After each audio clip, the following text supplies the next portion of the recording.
उसको सीखना। तो हिंदी हमारा जो मदर टंग है, उस लैंग्वेज से, उसकी मदद से हम इंग्लिश सीखेंगे। ओके गाइस, वो भी ट्रांसलेशन के माध्यम से। तो जिस हिंदी वाक्य की क्रिया के अंत में क्या आएगा गाइस, चुका था, तो उसमें चुका है, हूँ, हो प्रेजेंट में लगता है, और था, थी किस में लगेगा गाइस, पास्ट में लगेगा। सेम चीज है, बस थोड़ा सा चेंज रहेगा। तो चुका था, चुकी थी, चुके थे, चुका था, चुकी थी, चुके थे। जब शब्द आएगा तो समझ जाएंगे किसमें पास्ट परफेक्ट टेंस है।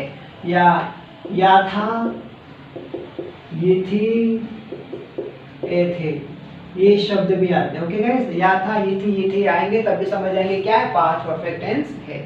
और बात बीत चुकी है। ओके गाइस, बात बीत चुकी। जब बात बीत चुकी होती है तो पास्ट परफेक्ट टेंस का प्रयोग करते हैं। तो एक एग्जांपल, सॉरी गाइस, समझ आते हैं इसका स्ट्रक्चर क्या है। तो सबसे पहले लिखेंगे सब्जेक्ट, सब्जेक्ट के बाद हैड का प्रयोग करेंगे। क्या करेंगे गाइस, हैड का प्रयोग करेंगे। सबके साथ हैड लगाएंगे, चाहे वो सिंगुलर हो चाहे प्लूरल हो, चाहे वो सिंगुलर हो चाहे प्लूरल हो, चाहे ही हो चाहे आई हो। ओके गाइस, सबके साथ क्या करेंगे, हैड का प्रयोग करेंगे। तो सब्जेक्ट के बाद हैड, हैड के बाद V3। हाँ, यहाँ भी हम V3 का प्रयोग करेंगे। परफेक्ट जितना आएगा, परफेक्ट में जो भी आएंगे, चाहे वो प्रेजेंट परफेक्ट हो, चाहे पास्ट परफेक्ट हो, चाहे फ्यूचर परफेक्ट हो, सभी में इन ऑल केस, सभी में हम क्या करेंगे, V3 का प्रयोग करेंगे। तो सब्जेक्ट के बाद हैड, हैड के बाद V3, और V3 के बाद हम ऑब्जेक्ट का प्रयोग करेंगे। ओके गाइस, V3 के बाद हम ऑब्जेक्ट का प्रयोग करेंगे। कब, जब सिंपल सेंटेंस होगा तब। कब, जब सिंपल सेंटेंस होंगे, अफर्मेटिव सेंटेंस होंगे, डिक्लेरेटिव सेंटेंस होंगे, तो ऐसे में क्या करेंगे, सब्जेक्ट के बाद हैड, हैड के बाद V3, और V3 के बाद ऑब्जेक्ट लिखेंगे। ओके गाइस, और जब भी ऑब्जेक्ट लिखेंगे तो हमें ये कोशिश करना है कि पहले क्या आए, लिविंग ऑब्जेक्ट आए, पहले क्या आए, इनडायरेक्ट ऑब्जेक्ट आए, और बाद में डायरेक्ट ऑब्जेक्ट का प्रयोग हम करेंगे। तो इनडायरेक्ट ऑब्जेक्ट क्या होता है, वही जो लिविंग ऑब्जेक्ट होता है, जो सजीव ऑब्जेक्ट होता है, जैसे हिम, मी, ये सब क्या है, सजीव ऑब्जेक्ट है। निर्जीव ऑब्जेक्ट क्या हो गया, बुक ना, किताब, कॉपी, ये सब क्या हो गए, ये सब निर्जीव ऑब्जेक्ट हो गए। अब एक एग्जांपल के माध्यम से इसको समझते हैं गाइस। जैसे वह मुझे पढ़ा चुका था, वह मुझे पढ़ा चुका था।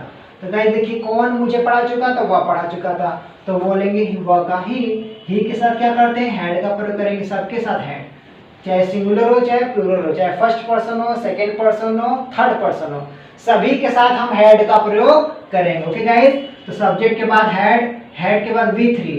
तो चुका था तो पहले क्या है, पढ़ा मीन्स पढ़ाना, तो पढ़ाना बोलते हैं टीच, तो टीच का थर्ड फॉर्म क्या होगा गाइस, टॉट। तो बोलेंगे ही हैड टॉट, क्या कहेंगे गाइस, ही हैड टॉट, किसको, मुझे, तो मुझे को बोलेंगे मी, ही हैड टॉट मी।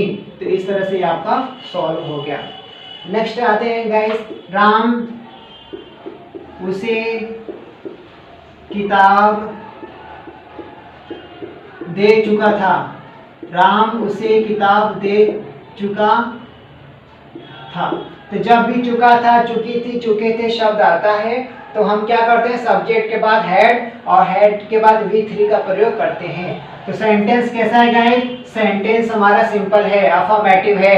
जब सेंटेंस हमारा सिंपल होगा, अफर्मेटिव होगा, तो सबसे पहले क्या करेंगे गाइस, राम का प्रयोग करेंगे। इट मीन सब्जेक्ट लिखेंगे, राम के बाद क्या करेंगे, हैड, राम के बाद हैड, हैड के बाद क्या करेंगे गाइस, V3। तो दे मतलब देना, तो देना को बोलते हैं गिव, गिव का थर्ड फॉर्म क्या होगा गाइस, गिव, गेव, गिवन, क्या होगा, गिवन। तो राम हैड गिवन, किसको, उसे, तो Ram had given him, him क्या है गाइस, इनडायरेक्ट ऑब्जेक्ट है, तो बोलेंगे राम हैड गिवन हिम क्या, किताब, तो बोलेंगे बुक।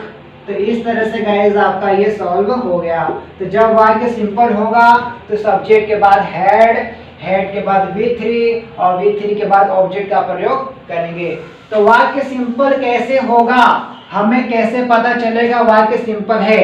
तो गाइस वाक्य सिंपल है हमें ऐसे पता चलेगा कि जिस वाक्य में नहीं शब्द नहीं लगा होगा, नहीं शब्द नहीं आएगा, और क्या नहीं आएगा, कब, क्यों, कहाँ, कैसे, कितना, कितनी शब्द नहीं आएगा। तो हम समझ जाएंगे वाक्य कैसा है, सिंपल वाक्य है।